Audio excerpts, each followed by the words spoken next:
깨달음. 그러니까 견성은 세수하다 코를 만지는 것보다 쉽다라는 말이 세간에 널리 알려져 있지만, 깨달음 여정에 참여한 이들 중에는 이런 말을 들으면 자기도 모르게 쓴 웃음이 지어지는 분이 적지 않을 겁니다. 그래서 어떤 이들은 견성이라는 깨달음이 어려운 것이 아니라 중생의 업장이 두꺼워 깨닫지 못한다라고 에둘러 변명을 하기도 합니다. 저는 종교적인 표현을 배제하고 깨달음이 어려운 것이 아니라 지금까지 우리가 배운 방식을 버리는 것이 어렵다라고 말하는데, 깨달음의 근본적인 장애가 되고 있는 우리가 지금까지 배운 방식을 버리는 것이 왜 그렇게 어려운지 여러분과 같이 살펴보겠습니다. 깨달음 여정에 다른 길잡이들도 그렇고 저 역시 아무 모양이 없는 진실인 깨달음을 여러분에게 가리켜 보이려면은 반드시 말이나 몸짓과 같은 어떤 모양을 사용해야 됩니다. 그런데 문제가 바로 여기서 시작이 됩니다. 아무 모양이 없는 일을 모양으로 가리키니까 대다수의 사람들이 지금까지 배우고 써온 습관대로 아무 모양이 없는 깨달음을 모양을 가지고 접근하게 됩니다. 태어나서 지금까지 모양을 쓰면서 살아왔고, 또 아무 모양이 없는 일과 만난 적이 없기 때문에 어쩌면 당연한 일이기는 합니다. 하지만 아무 모양이 없는 진실을 가리키기 위해 어쩔 수 없이 모양을 사용하지만, 아무 모양이 없는 진실은 2차원의 면을 1차원의 선 안에서 아무리 찾아도 찾을 수가 없고, 또 3차원의 높이를 2차원의 면에서 찾는 것이 불가능한 것처럼 모양으로 접근할 수 있는 영역이 아닙니다. 이런 이유 때문에 쉬운 깨달음이 지고 지난한 일이 되는 것입니다. 다시 말하면 깨달음이 지고 지난한 일이어서 깨달음 여정에서 우리가 어려움을 겪는 것이 아니라, 모든 것을 모양이라는 틀 안에 넣어야 직성이 풀리는 우리 자신의 기존 습관 때문에 깨달음 여정이 어려워지는 것입니다. 예를 들어 히브리어 경전에 나오는 나는 시작이고 마침이다 라는 진술을 들으면은 우리는 그 표현이 가리키는 진실을 향하기보다는 즉각 그 문장을 개념으로 이해하는 방식으로 접근합니다. 이해는 관념으로 모양을 지어서 개념으로 수용하는, 모양으로 접근하는 그런 방식입니다.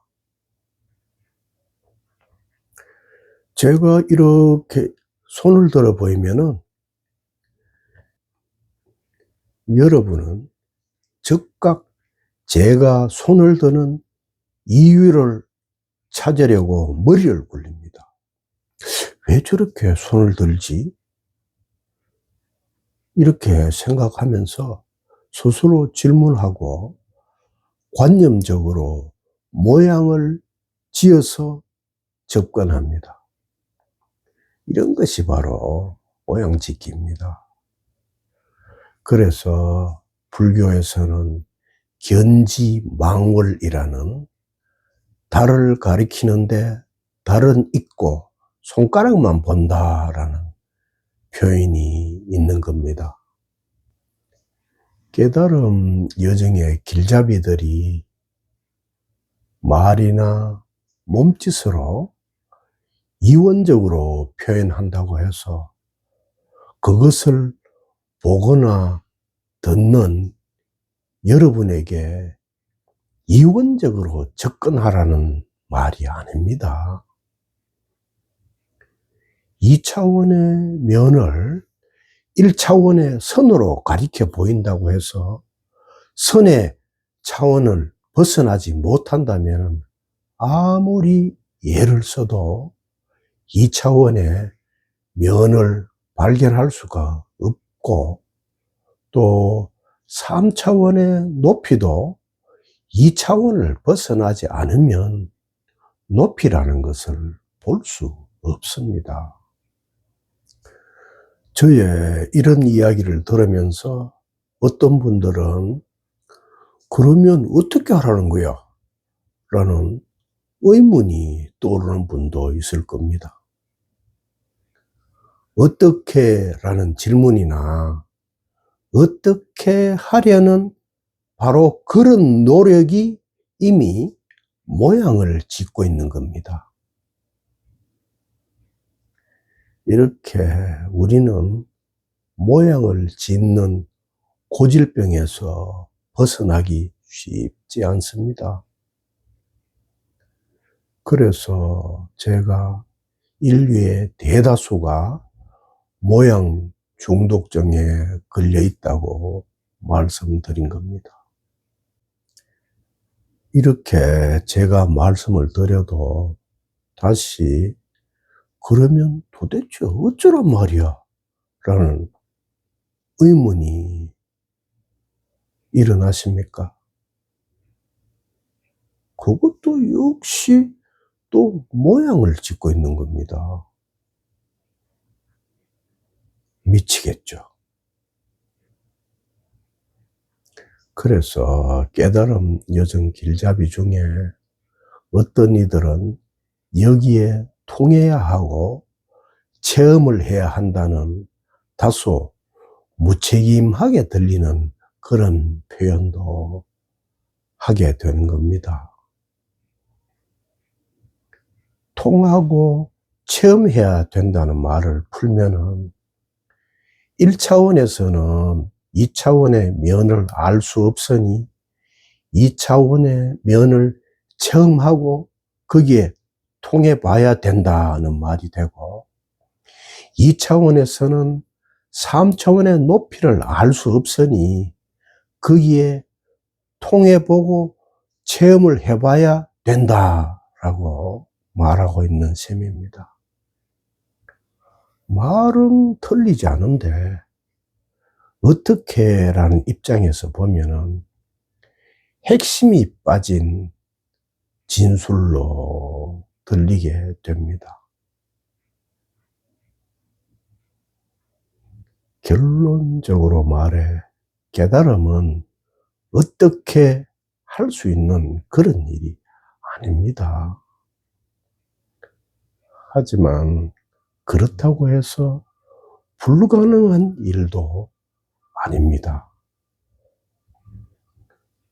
사실 우리는 이미 답을 가지고 있습니다.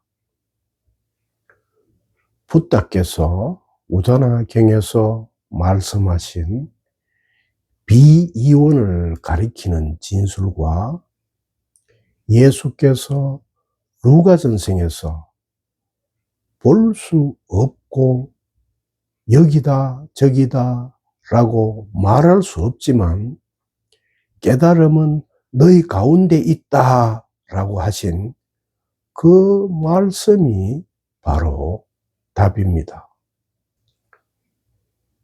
제가 앞에서 비유로 1차원, 2차원, 3차원이라는 수학적 개념을 빌려와서 아무 모양이 없는 진실을 여러분에게 가르쳐 보였는데 이것은 사실 그냥 개념적인 이론입니다. 실제가 아닙니다. 여러분이 스스로 확인해 보십시오. 실제에서는 1차원이나 2차원이라는 것이 있지 않을 뿐만 아니라 있을 수도 없습니다. 아무리 작은 점을 찍어도 그 점에는 반드시 면과 높이가 있습니다. 면과 높이가 제로인 점은 실제에서는 존재하지 않습니다. 또 아무리 가늘게 선을 그어도 거기에도 반드시 면과 높이가 있습니다. 실제에서는 면과 높이가 없는 점이나 선은 없습니다. 개념의 틀에 갇혀 있으니까 1차원이나 2차원이란 것이 3차원을 떠나 있는 것이라는 관념적인 착각이 일어나지만 실제에서는 1차원이나 2차원이라는 것은 없고 오로지 3차원만 있습니다. 그러므로 여러분이 3차원을 보기 위해서 어떻게 해야 할 것은 아무것도 없습니다. 어떤 이들은 설법을 자꾸 듣다 보면은 깨어난다고 주장하는데 새빨간 거짓말입니다. 1차원과 2차원이 실제가 아니라는 설법을 주야장천 듣는다고 해서 있지도 않은 1차원과 2차원에서 벗어나게 되는 것이 아닙니다. 이미 여러분은 3차원에 있고 있었고 앞으로도 있을 것입니다. 1차원이나 2차원이라는 것이 원래 새빨간 거짓말이었습니다. 물질이니 의식이니 깨달음이니 깨달음이 아니니 번뇌니 해탈이니 열반이니 보리니 중생이니 부처니 하는 이런 모든 말들이 하나도 빼놓지 않고 1차원과 2차원이라는 말처럼 새빨간 거짓말입니다. 원래 그런 것이 없습니다.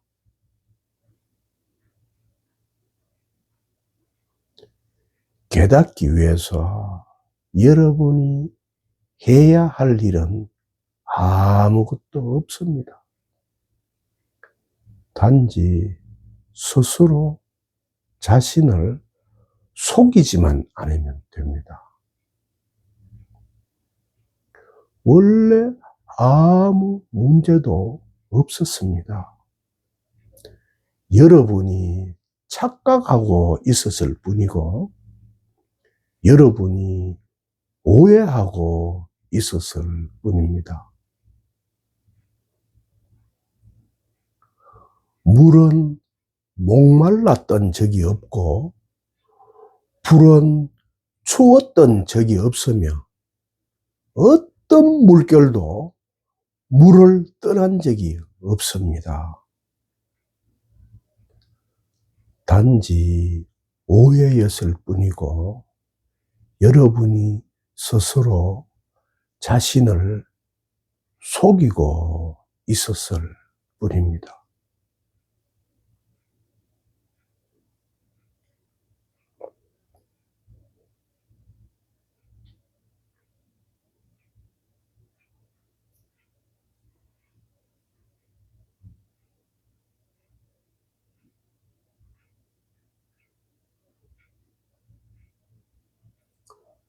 원래 이렇게 아무 문제도 없었습니다.